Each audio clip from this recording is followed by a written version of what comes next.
Tagline ಅಂತಂದರೆ I was in depression for 15 to 20 days. ಅದಾದಮೇಲೆ ನಾನು ಹೊರಗೆ ಬಂದಿದ್ದು. ಹಾಯ್ ಹಲೋ ಎಲ್ರಿಗೂ ನಮಸ್ಕಾರ, welcome back to my channel. ನೀವು ನೋಡ್ತಿದ್ದೀರಾ ಹರ್ಷಿತಾ ಬೀರೇಶ್ ವ್ಲಾಗ್. ಸೊ ಇವತ್ತಿನ ವ್ಲಾಗಲ್ಲಿ ನಾನು ನನ್ನ ಪೋಸ್ಟ್ ಪಾರ್ಟಮ್ ಹೇಗಿತ್ತು ಅಥವಾ ಪೋಸ್ಟ್ ಪಾರ್ಟಮ್ ಡಿಪ್ರೆಷನ್ನ ಯಾಕೆ ತಲುಪಿದೆ ನಾನು ಅಂತ ಈ ವಿಡಿಯೋನಲ್ಲಿ ಶೇರ್ ಮಾಡ್ಕೊಳಕ್ಕೆ ಹೋಗ್ತಾ ಇದ್ದೀನಿ. ಸೊ ಕಂಪ್ಲೀಟಾಗಿ ಈ ವಿಡಿಯೋನ ನೋಡಿ ಸ್ಕಿಪ್ ಮಾಡಿದೆ. ಅದಕ್ಕೂ ಮುಂಚೆ ಯಾರೆಲ್ಲ ನನ್ನ ಚಾನಲ್ಗೆ ಸಬ್ಸ್ಕ್ರೈಬ್ ಆಗಿಲ್ಲ ಬೇಗ ಬೇಗ ಹೋಗಿ ಸಬ್ಸ್ಕ್ರೈಬ್ ಆಗಿ ಆ್ಯಂಡ್ ಬೆಲೈಕನ್ ಕ್ಲಿಕ್ ಮಾಡಿ. ಸೊ ನನ್ನೆಲ್ಲ ವಿಡಿಯೋಸ್ ನಮಗೆ ಫಸ್ಟ್ ಬರುತ್ತೆ ಅಂತ ಹೇಳ್ತಾ ಲೆಟ್ಸ್ ಸ್ಟಾರ್ಟ್ ವಿಡಿಯೋ. ಸೊ ತುಂಬ ಜನ ನನ್ನ ತುಂಬ ಕ್ವೆಶನ್ಸ್ ಕೇಳ್ತಾನೇ ಇದ್ದೀರಾ. ನನ್ನ ವೆಯ್ಟ್ ಆಗಿರ್ಬೋದು ಅಥವಾ ವೆಯ್ಟ್ ಲಾಸ್ ಬಗ್ಗೆ ಆಗಿರ್ಬೋದು, ಹೊಟ್ಟೆ ಹೇಗೆ ಕಮ್ಮಿ ಮಾಡ್ಕೊಂಡ್ರಿ ಅಥವಾ ನಿಮ್ಮ ವೆಯ್ಟ್ ಹೆಂಗೆ ಕಮ್ಮಿ ಮಾಡ್ಕೊಂಡ್ರಿ, ಮತ್ತು ಫುಡ್ ರೂಟೀನ್ ಹೇಗಿದೆ, ಪ್ಲೆಸೆಂಟ ಯಾವುದಿತ್ತು, ಮತ್ತು EDT ಡೇಟ್ ಯಾವಾಗ ಕೊಟ್ಟಿದ್ರು, ಇದೆಲ್ಲ ಕ್ವೆಶನ್ಸ್ ಕೇಳ್ತಾನೆ ಇದ್ದೀರಾ. ಸೊ ಅದನ್ನೆಲ್ಲ ಈ ವಿಡಿಯೋದಲ್ಲಿ ಕವರ್ ಮಾಡೋಕ್ಕಾದ್ರೂ ಮಾಡ್ತೀನಿ. ಸೊ ಈ ವಿಡಿಯೋದಲ್ಲಿ ನಾನು ಡಿಪ್ರೆಷನ್ ಬಗ್ಗೆ ಮಾತಾಡೋದಕ್ಕೆ ಹೋಗ್ತಾ ಇದ್ದೀನಿ. ಅಂದರೆ ಪೋಸ್ಟ್ ಪಾರ್ಟಮ್ ಡಿಪ್ರೆಷನ್ ಬಗ್ಗೆ ಯಾಕಾಗತ್ತೆ, ಏನಕ್ಕಾಗತ್ತೆ, ಈ ನಡುವೆ ಯಾಕೆ ಅದು ಜಾಸ್ತಿ ಆಗಿದೆ ಅನ್ನೋದನ್ನೆಲ್ಲ ನಾನು ನಿಮಗೆ ಈ ವಿಡಿಯೋನಲ್ಲಿ ತಿಳಿಸ್ಕೊಡ್ತೀನಿ. ಸೊ ಸ್ಕಿಪ್ ಮಾಡದೆ ಕಂಟಿನ್ಯೂಸ್ ಆಗಿ ನೋಡಿ. ಸೊ ನನ್ನ ಸ್ಟೋರಿ ಬಗ್ಗೆ ಹೇಳೋದಾದರೆ, ನನಗೆ ಈ ಆಪ್ರೇಷನ್ ಆಗಿರ್ಬೋದು ಅಥವಾ ಹಾಸ್ಪಿಟಲ್ಗೆ ಹೋಗಿ ಅಡ್ಮಿಟ್ ಆಗೋದಾಗಿರ್ಬೋದು ಅಥವಾ ಕ್ಯಾಥೆಟರ್ ಹಾಕೋದಾಗಿರ್ಬೋದು ಎಲ್ಲ ಫಸ್ಟ್ ಟೈಮ್. ಅಂದರೆ ನಾನು ಬರೀ ಇಂಜೆಕ್ಷನ್ ಅಥವಾ ಬ್ಲಡ್ ಟೆಸ್ಟ್ ಅಷ್ಟೇ ಮಾಡಿಸಿರೋದು ಇಲ್ಲಿವರೆಗೂ. ಇನ್ಫ್ಯಾಕ್ಟ್ ನನಗೆ ಸಿರಿಂಜಸ್ ಅಂದ್ರೇ ಭಯ, ನೀಡಲ್ಸ್ ಅಂದ್ರೇ ಒಂಥರ ಭಯ ಆಗುತ್ತೆ. ನೋಡಿದರೆ ನನ್ನ ಲಾಸ್ಟ್ ವೀಡಿಯೋಸಲ್ಲೆಲ್ಲ ಸಿಕ್ಕಾಬಟ್ಟೆ ಭಯ ಆಗುತ್ತೆ, ನನಗೆ ಅಳುನೇ ಬಂದ್ಬಿಡುತ್ತೆ, ಅಷ್ಟು ಭಯ ನನಗೆ ಇಂಜೆಕ್ಷನ್ಸ್ ಅಂತಂದರೆ. ಸೊ ಈ ಥರ ಇದ್ದವಳು ಹೆಂಗೆ ಇದನ್ನೆಲ್ಲ ಫೇಸ್ ಮಾಡಿದೆ ಅಂತ ನನಗೆ ನಂಬಕ್ಕಾಗ್ತಾ ಇಲ್ಲ ಹೇಳ್ಬೇಕಂತಂದರೆ.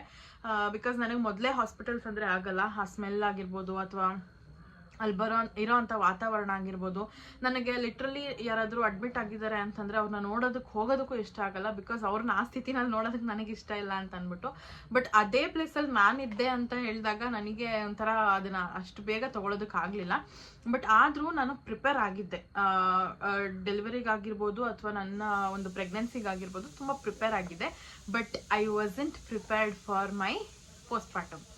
ಸೊ ಅದು ಒಂದು ದೊಡ್ಡ ಡಿಸಾಸ್ಟರ್ ಅಂತಲೇ ಹೇಳ್ಬೋದು. ಯಾಕೆ ಈ ಮಾತು ಹೇಳ್ತೀನಿ, ಜಸ್ಟ್ 15 ಡೇಸಲ್ಲೇ ನಾನು ನಿಜವಾಗ್ಲೂ ನರ್ಕ ನೋಡ್ಬಿಟ್ಟಿದ್ದೀನಿ ಅಂತಲೇ ಹೇಳ್ಬೋದು. ಯಾಕಪ್ಪ ಬೇಕಿತ್ತು ಇದು ಅನ್ನೋ ಥರ. ಸೊ ಏನಕ್ಕೆ ಅಂತಂದರೆ, ಅದೇ ನಾನು ಹೇಳಿದ್ನಲ್ಲ, ಹಾಸ್ಪಿಟಲ್ಸ್ ಅಂದರೆ ಆಗಲ್ಲ. ಫಸ್ಟ್ ಟೈಮ್ ನಾನು ಹೋಗಿ ಅಡ್ಮಿಟ್ ಆಗಿದ್ದು. ಓಕೆ ಫೈನ್, ನಾನು ಪೇಯ್ನ್ ಬರುತ್ತೆ ಅಂತ ವೆಯ್ಟ್ ಮಾಡಿದೆ. ಬಟ್ ಪೇಯ್ನ್ ಬಂತು, ಬಟ್ ಆದ್ರೂ ನಾರ್ಮಲ್ ಆಗಲಿಲ್ಲ. C-section, ಎಮರ್ಜೆನ್ಸಿ C-section ಅಂತಲೇ ಹೇಳಿದ್ರು. ಅವ್ರು ಹೇಳಿದ್ದು ನೆಕ್ಸ್ಟ್ ಸೆಕೆಂಡ್ನೇ ಎಸ್ ಅಂತ ಹೇಳಿದ್ದೆ. ಹಿಂದೆ ಮುಂದೆ ನಾನು ಯಾವುದೂ ಯೋಚನೆ ಮಾಡಿರಲಿಲ್ಲ. ಬಿಕಾಸ್ ಅಷ್ಟು ಪೇಯ್ನ್ ಇತ್ತು. ಜೊತೆಗೆ ಪಾಪುನ ರಿಸ್ಕಲ್ಲಿ ನನಗೆ ಇಡೋದಕ್ಕೆ ಇಷ್ಟ ಇರಲಿಲ್ಲ. ನಾನು ನಾರ್ಮಲ್ ಆಗಬೇಕು ಅಥವಾ ನಾನು ಹೆಲ್ದಿಯಾಗಿರಬೇಕು. ಹೆಲ್ದಿಯಾಗಿರೋದು ಅಂತಲ್ಲ, ನಾರ್ಮಲ್ ಆಗಲಿ C-section ಆಗಲಿ ಬೋತ್ ಆರ್ ಸೇಮ್. ಏನಂದರೆ ಒಂದು ಸಣ್ಣ ಡಿಫ್ರೆನ್ಸ್ ಇರುತ್ತೆ ಅಷ್ಟೇನೆ. ಬಟ್ ಜನ ಎಲ್ಲ ಅದನ್ನೇ ಒಂದು ಡಿಬೇಟ್ ಥರ ಮಾಡ್ಕೊಂಡ್ಬಿಡ್ತಾರೆ. ಸೊ ಅದು ಬೇಡ ಅಂತ ನನಗನ್ಸುತ್ತೆ. ಬಿಕಾಸ್ ಈಗಿನ ಜನ್ರೇಷನಲ್ಲಿ ಯಾವ ಟೈಮಲ್ಲಿ ಏನಾಗುತ್ತೆ ಅಂತ ಹೇಳೋದಕ್ಕಾಗೋದಿಲ್ಲ. ಸೊ ಡಾಕ್ಟರ್ ಹೇಳ್ದಂಗೆ ನಾವು ಕೇಳಬೇಕಾಗುತ್ತೆ. ಆ್ಯಂಡ್ ಮಗು ಯಾವ ರೀತಿ ಬರಬೇಕೋ ಆ ರೀತಿಯೇ ಹೊರಗಡೆ ಬರುವಂಥದ್ದು. ಸೊ ಅದೆಲ್ಲ ನೋಡೋದಕ್ಕೆ ಹೋದರೆ ನನಗೆ C-section ಆಗಿದ್ದು ನನಗೆ ಪ್ರಾಬ್ಲಮೇ ಇಲ್ಲ ಹೇಳ್ಬೇಕಂತಂದರೆ. ಬಟ್ ಏನಂತಂದರೆ ಅದೆಲ್ಲ ಫಸ್ಟ್ ಟೈಮ್ ಅಲ್ವಾ, ಫಸ್ಟ್ ಟೈಮ್ ಏನದು ಆಪ್ರೇಷನ್ ನಡೀತಿರೋದು. ನನಗೇನೋ ಗೊತ್ತಿಲ್ಲ ಅದ್ರ ಬಗ್ಗೆ. ನನಗೆ ಭಯ ಆಗ್ತಿದೆ, ಒಳಗಡೆ ಏನು ಮಾಡ್ತಾರೋ ಏನು ಬಿಡ್ತಾರೋ ಮತ್ತೆ ಎಲ್ಲಿ ಚುಚ್ತಾರೋ ನನಗೆ ಅಂತ ಅಂದ್ಬಿಟ್ಟು. ಆಲ್ರೆಡಿ ಚುಚ್ಚಿಸ್ಕೊಂಡ್ಬಿಟ್ಟಿದ್ದೀನಿ. ಏನೇನೋ ಅಂದರೆ ಅದು ನನಗೆ ಭಯ ಅಂತ ಹೇಳಿದ್ನಲ್ಲ, ಅದೇನೆ. ಸೊ ಎಲ್ಲಿ ಕಟ್ ಮಾಡೋದು ನನಗೆ ಗೊತ್ತಾಗ್ಬಿಡುತ್ತೋ, ನನಗೆ ಎಚ್ಚರ ಎಲ್ಲ ಆಗ್ಬಿಡುತ್ತೋ, ಅಥವಾ ಅನಸ್ತೇಶಿಯಾ ಪವರ್ ಎಲ್ಲಿ ಇಳಿದು ಬಿಡುತ್ತೋ ಅವ್ರು ಸ್ಟಿಚ್ ಹಾಕೋಕ್ಕೂ ಮುಂಚೆನೆ, ಈ ಥರದ್ದೆಲ್ಲ ಭಯಗಳು ಇರ್ತವೆ. ಇದ್ದು ನನಗೆ, ಎಲ್ಲರಿಗೂ ಇರುತ್ತೆ, ಬಟ್ ನನಗೆ ಸ್ವಲ್ಪ ಜಾಸ್ತಿನೇ. ಯಾಕಂದರೆ ನನಗೆ ಭಯ ಇದೆಲ್ಲ. ಆ್ಯಂಡ್ ಆ ರೂಮ್ ಫುಲ್ಲು ಕೋಲ್ಡ್ ಆಗಿತ್ತು, ನಡುಕ್ತಾ ಇದ್ದೆ ನಾನು. ಅದಾದಮೇಲೆ ICU ಕರ್ಕೊಂಬಂದರು. ಅದು ಕೂಡ ನನಗೆ ಫಸ್ಟ್ ಎಕ್ಸ್ಪೀರಿಯೆನ್ಸು. ಯಾರೂ ಇಲ್ಲ. ಇನ್ಫ್ಯಾಕ್ಟ್ ನಾನು ನೈಟೆಲ್ಲ ನಿದ್ದೆನೇ ಮಾಡಲಿಲ್ಲ, ಮಾತಾಡೋಕ್ಕೂ ಯಾರೂ ಇರಲಿಲ್ಲ. ಆ್ಯಂಡ್ ಮಾತಾಡಲೂಬಾರ್ದು ಅಷ್ಟೊಂದು. ಬಟ್ ಫುಲ್ ರೆಸ್ಟ್, ಬೆಡ್ ರೆಸ್ಟಲ್ಲೇ ಇರಬೇಕು, ವಿತೌಟ್ ಪಿಲ್ಲೋ ಆ ಥರ ಎಲ್ಲ ನಾನು ಮಲ್ಗೆ ಇರಲಿಲ್ಲ ಹೇಳ್ಬೇಕಂತಂದರೆ. ಬಟ್ ಇವಾಗ ಏನೂ ಮಾಡೋದಕ್ಕಾಗಲ್ಲ, ಪಾಪು ಇದೆಲ್ಲ ನಾವು ರೆಸ್ಟ್ ತೊಗೊಳ್ಳೇಬೇಕು ನಮ್ಮ ಬ್ಯಾಕ್ ಸರಿ ಹೋಗ್ಬೇಕಂತಂದರೆ.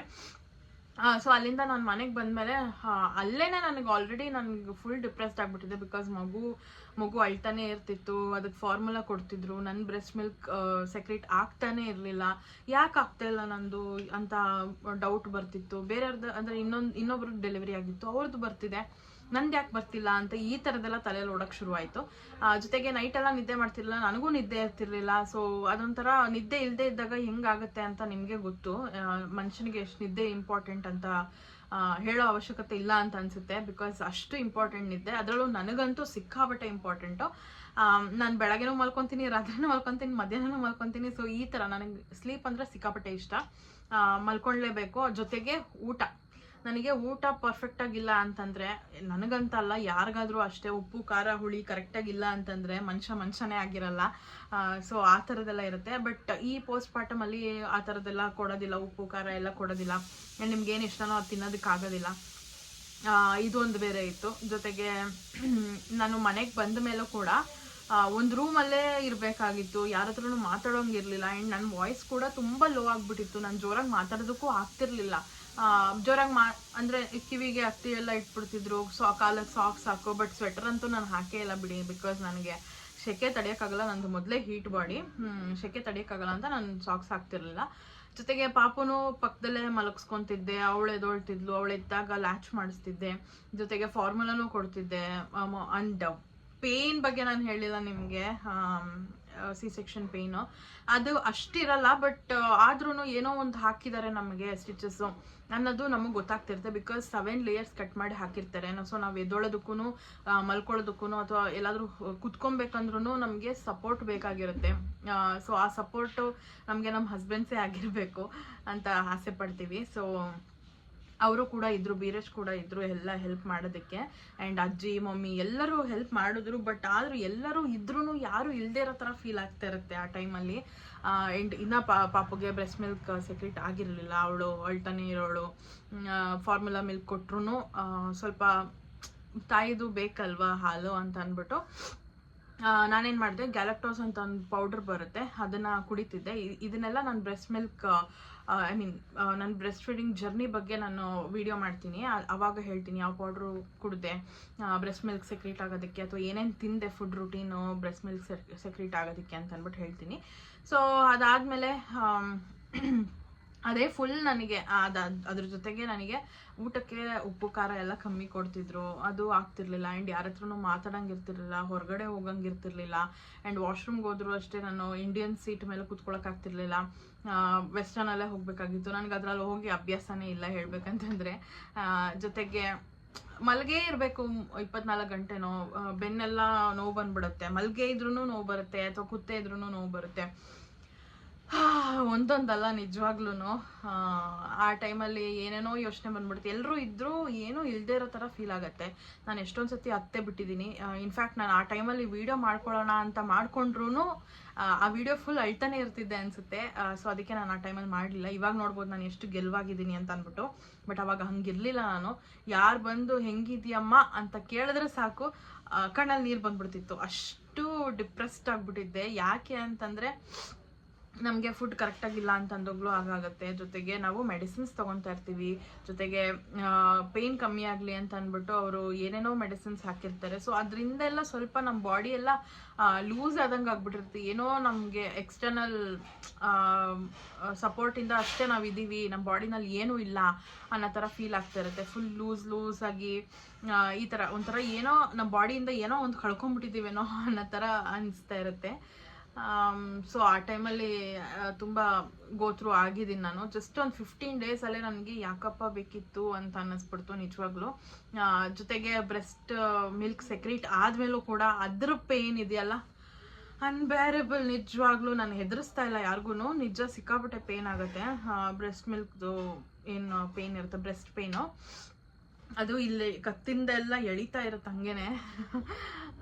ನಾನು ಅದನ್ನು ಎಕ್ಸ್ಪ್ಲೇನ್ ಮಾಡೋದಕ್ಕಾಗಲ್ಲ. ಅದಕ್ಕೆ ಅಂತಲೇ ಒಂದು ಮಷೀನ್ ತರಿಸ್ಕೊಂಡೆ ಬ್ರೆಸ್ಟ್ ಮಿಲ್ಕ್ ಎಕ್ಸ್ಪ್ರೆಸ್ ಮಾಡೋದಕ್ಕೆ ಅಂತ. ಪಾಪು ಸರಿಯಾಗಿ ಲ್ಯಾಚ್ ಮಾಡ್ತಿರ್ಲಿಲ್ಲ ಅಂತ. ಸೊ ಏನೇನೋ ಮಾಡಿಬಿಟ್ಟಿದ್ದೀನಿ. ಅದರದ್ದು ಇನ್ನೂ ಜಾಸ್ತಿ ಪೇನ್ ಶುರುವಾಯಿತು. ಅಂದರೆ ಬ್ರೆಸ್ಟ್ ಮಿಲ್ಕ್ ಸೆಕ್ರೇಟರಿಂದನೇ ನನಗೆ ಸ್ವಲ್ಪ ಪ್ರಾಬ್ಲಮ್ಸ್ ಕೂಡ ಆಯಿತು.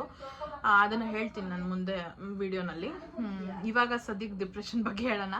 ಸೊ ಅದ್ರದ್ದು ಡಿಪ್ರೆಷನ್ನು ಯಾಕೆ ನನಗೆ ಹಿಂಗಾಗ್ತಿದೆ, ಇಲ್ಲ ನನಗೆ ಹಿಂಗೆ ಅಥವಾ ಎಲ್ಲರಿಗೂ ಹಿಂಗೇನಾ ಅಂತ ತಲೆಯಲ್ಲಿ ಬಂದ್ಬಿಡ್ತು.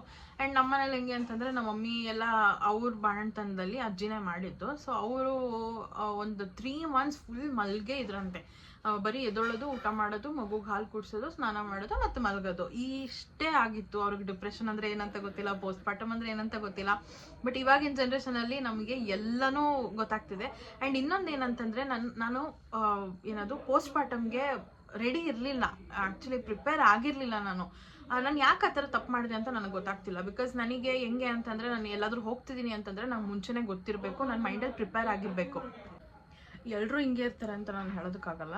ಬಿಕಾಸ್ ಒಬ್ಬೊಬ್ರಿಗೆ ಅದನ್ನು ಎಂಜಾಯ್ ಮಾಡ್ತಾರೆ ಪೋಸ್ಟ್ ಪಾರ್ಟಮ್ನ. ಬಟ್ ಕೆಲವೊಬ್ಬರು ಅದನ್ನು ಡಿಪ್ರೆಷನ್ ಆಗಿ ತೊಗೊತಾರೆ. ತೊಗೊಳೋದಕ್ಕಿಂತ ನಮ್ಗೆ ಆಗ್ತಾ ಇರುತ್ತೆ.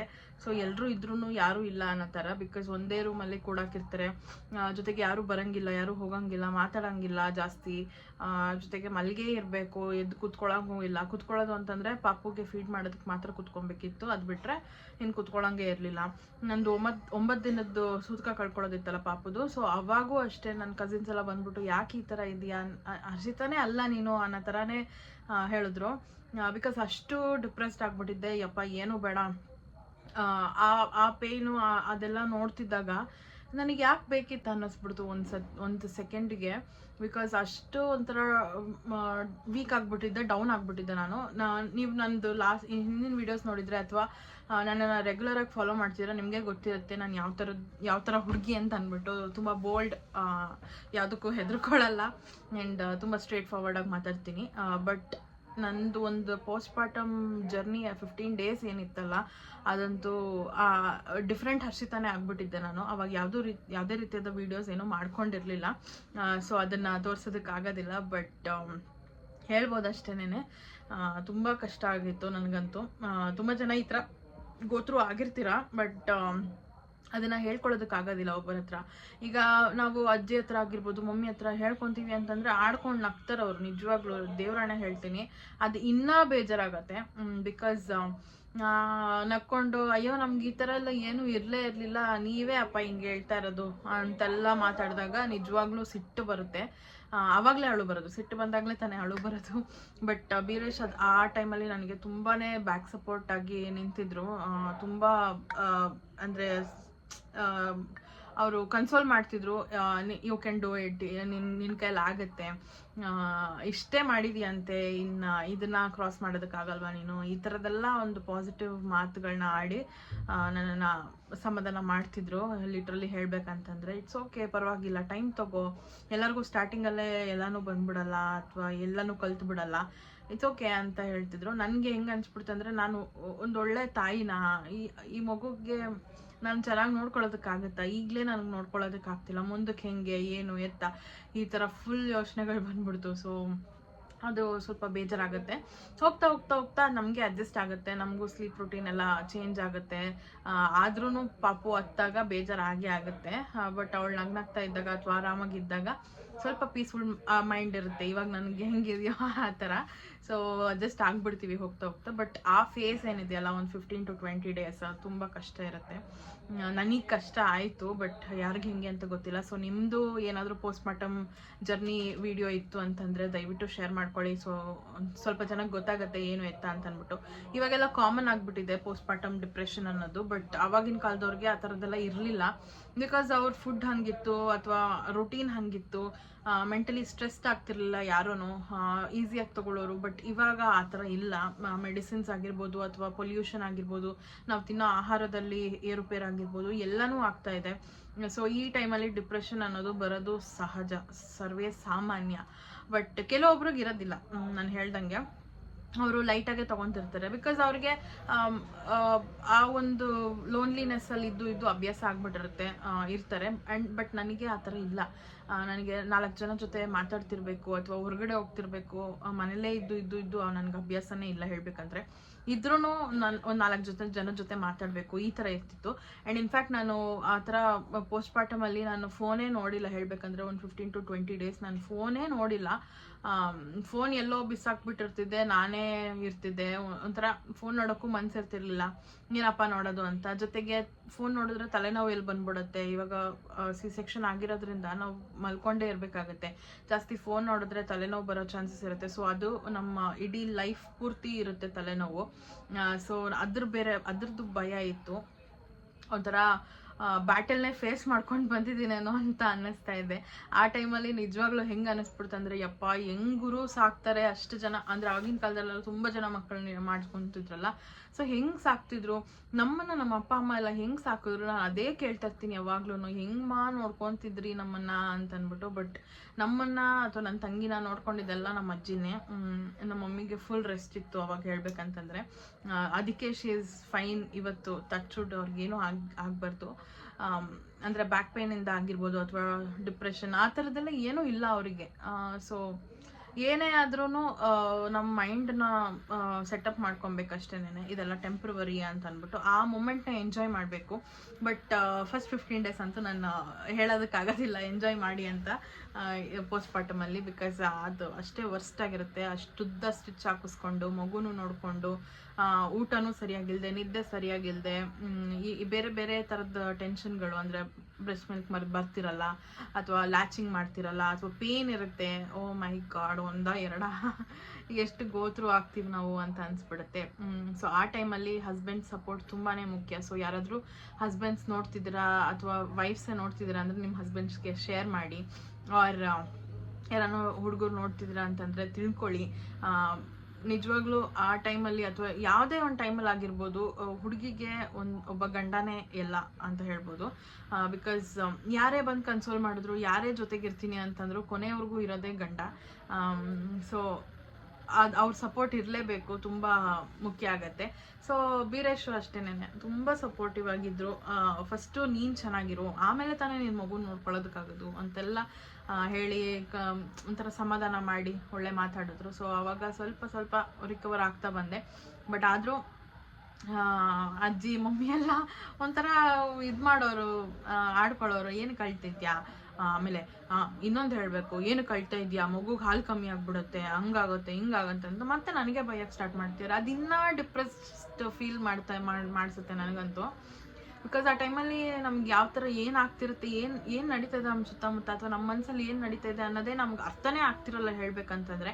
ಆ ಟೈಮಲ್ಲಿ ಬಂದು ಅದು ಇದು ಅಂತೆಲ್ಲ ಹೇಳ್ತಿರ್ತಾರ. ಸೊ ಅದಿನ್ನೂ ಬೇಜಾರಾಗ್ಬಿಡುತ್ತೆ. ಸೊ ದಯವಿಟ್ಟು ಯಾರು ಆ ಥರ ಮಾಡೋದಕ್ಕೆ ಹೋಗಬೇಡಿ.